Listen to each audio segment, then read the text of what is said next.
Hi friends, welcome to zeenaths world. இன்னைக்கு நம்ம பண்ண போற ரெசிபி முருங்கக்காய் கூட்டு. இந்த ரெசிபியை பண்றதுக்கு முன்னாடி இந்த சேனலை புதுசா பார்க்கறவங்க ப்ளீஸ் Subscribe பண்ணுங்க. அப்படியே பக்கத்துல உள்ள பெல் பட்டனை அமுக்குங்க. இப்போ நான் ஒரு 3 முருங்கக்காவை இதே மாதிரி சின்னதா கட் பண்ணி நல்லா தோலை உரிச்சிட்டு தண்ணியில போட்டு வச்சிருக்கேன். நம்ம தண்ணியில போட்டாதான் முருங்கக்காய் நல்லா சாஃப்ட்டா இருக்கும். இப்போ நான் அடுப்புல கடாயில 2 டேபிள் ஸ்பூன் நல்லெண்ணெய் ஊத்திக்கோங்க. அப்பதான் முருங்கக்காய் கூட்டு நல்லா டேஸ்டா இருக்கும். எண்ணெய் நல்லா காஞ்ச உடனே 1 ஸ்பூன் கடுகு, 1 ஸ்பூன் உளுந்து போட்டுக்கோங்க.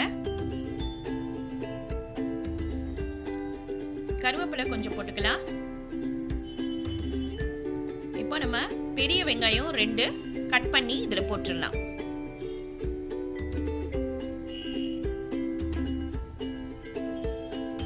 உப்பு தேவையான அளவு. இப்போ ஆனியன் நல்லா ஃப்ரை ஆகட்டும்.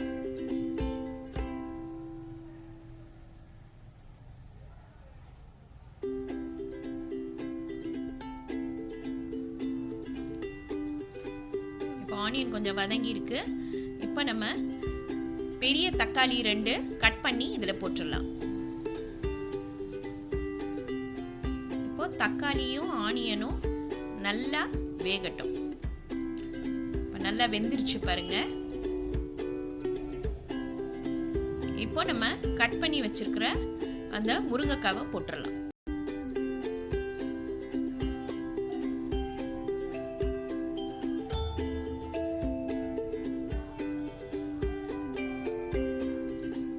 இப்போ அதில் நம்ம 1 கிளாஸ் தண்ணி ஊற்றிடலாம்.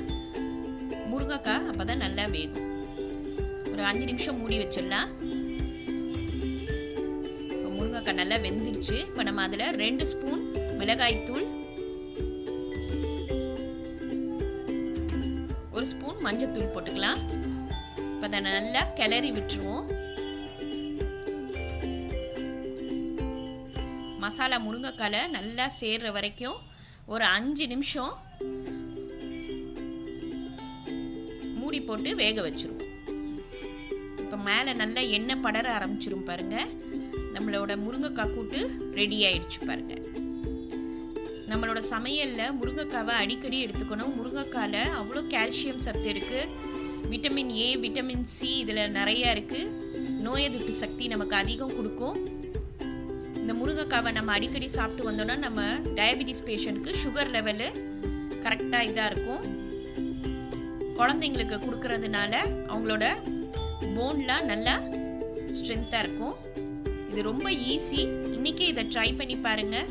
லைக் பண்ணுங்கள், ஷேர் பண்ணுங்கள், ப்ளீஸ் Subscribe பண்ணுங்கள். உங்கள் கமெண்ட் எனக்கு அனுப்புங்க. தேங்க்யூ.